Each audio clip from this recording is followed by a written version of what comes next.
സ്വാതി ക്രിയേഷൻസിലേക്ക് വീണ്ടും സ്വാഗതം. ഇന്ന് ബീട്രൂട്ട് കൊണ്ട് ഒരു അച്ചാറാണ്, ഒരു അടിപൊളി അച്ചാർ. അപ്പം അതിനായിട്ടൊരു ബീട്രൂട്ട് എടുത്തിട്ടുണ്ട്. അത്യാവശ്യം വലുപ്പമുള്ളൊരു ബീട്രൂട്ട് തന്നെയാണ്. അപ്പോൾ ഇതിനി ഒന്ന് അരിഞ്ഞ് കഴിഞ്ഞിട്ട് ഒന്ന് വേവിച്ചെടുക്കണം. ചെറിയ ചെറിയ കഷ്ണങ്ങളാക്കി മുറിച്ച്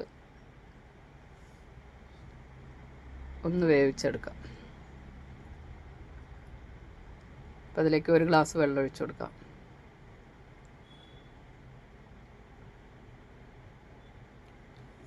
അപ്പം ഇനി ഇത് അടുപ്പത്ത് വെച്ചൊന്ന് വേവിച്ചെടുക്കാം. സബ്സ്ക്രൈബ് ചെയ്യാതെ കാണുന്ന കൂട്ടുകാരാണെങ്കിൽ ഒന്ന് സബ്സ്ക്രൈബ് ചെയ്ത് സപ്പോർട്ട് ചെയ്യണേ. അപ്പോൾ ബീട്രൂട്ടൊക്കെ വെന്ത് വന്നിട്ടുണ്ട്.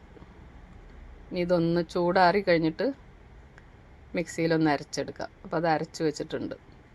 ഇനി ഒരു പാൻ അടുപ്പത്ത് വെച്ച് നമുക്ക് കുറച്ച് വെളിച്ചെണ്ണ ഒഴിച്ചു കൊടുക്കാം. ഒരു 2 സ്പൂണ്.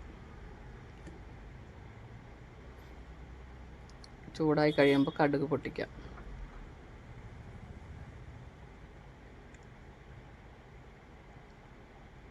കുറച്ച് ഉലുവയും കൂടി ചേർത്ത് കൊടുക്കാം.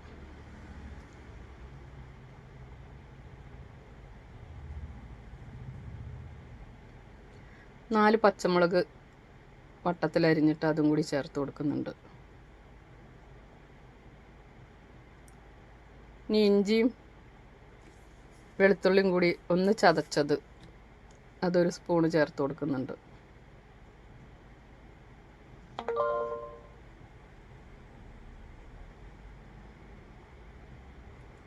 ആ പച്ചമണമൊക്കെ ഒന്ന് വിട്ടു വന്നിട്ട് പൊടികൾ ചേർത്ത് കൊടുക്കാം. ഒരു സ്പൂണ് മുളക് പൊടി ചേർത്ത് കൊടുക്കുന്നുണ്ട്. ഒരു 1/2 സ്പൂണ് മഞ്ഞൾപ്പൊടി. പിന്നെ നമുക്കിതിലേക്ക് ആവശ്യമായിട്ടുള്ള ഉപ്പ് കൂടി ചേർത്ത് കൊടുക്കാം.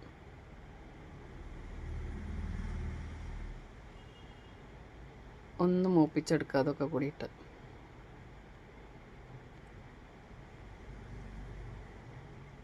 ഒരു ടീസ്പൂൺ കാശ്മീരി മുളക് പൊടി കൂടി ചേർക്കുന്നുണ്ട്.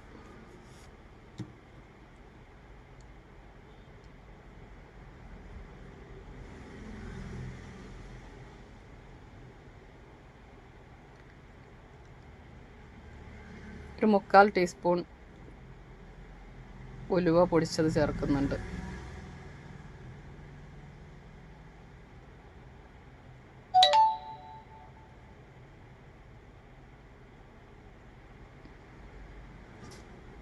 മുക്കാൽ ടീസ്പൂൺ കായത്തിൻ്റെ പൊടി ചേർക്കുന്നുണ്ട്.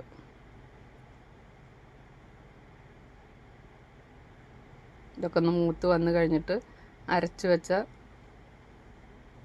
ബീട്രൂട്ട് ചേർത്ത് കൊടുക്കാം.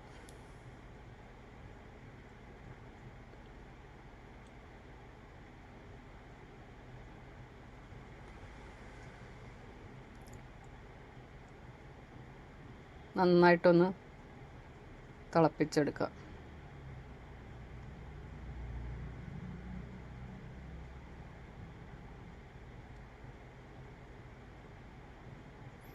ഇനി ഒരു 2 ടീസ്പൂൺ പഞ്ചസാര ചേർത്ത് കൊടുക്കുന്നുണ്ട്.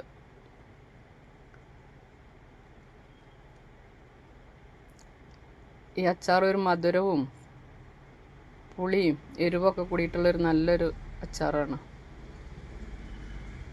ബീട്രൂട്ട് മധുരം കുറവാണ്, തീരെ മധുരമില്ലാത്തൊരു ബീട്രൂട്ടാണിത്. ഇത് ചൂടാറി കഴിഞ്ഞിട്ട് ഒരു സ്പൂണ് വിനാഗിരി കൂടി ചേർത്ത് കൊടുക്കുന്നുണ്ട്. അപ്പം നമ്മൾ അച്ചാറായി കഴിഞ്ഞു. ഇനി ഇതൊന്ന് വറവിടാം. കുറച്ച് വെളിച്ചെണ്ണ ഒഴിച്ച് 2 വറ്റൽമുളകും കുറച്ച് കറിവേപ്പിലയും ചേർത്ത് വറവിടുന്നുണ്ട്. അപ്പോൾ സൂപ്പർ അച്ചാറാണ്. എല്ലാവരും ഒന്ന് ട്രൈ ചെയ്യുക, അഭിപ്രായങ്ങളൊക്കെ പറയുക. Thank you.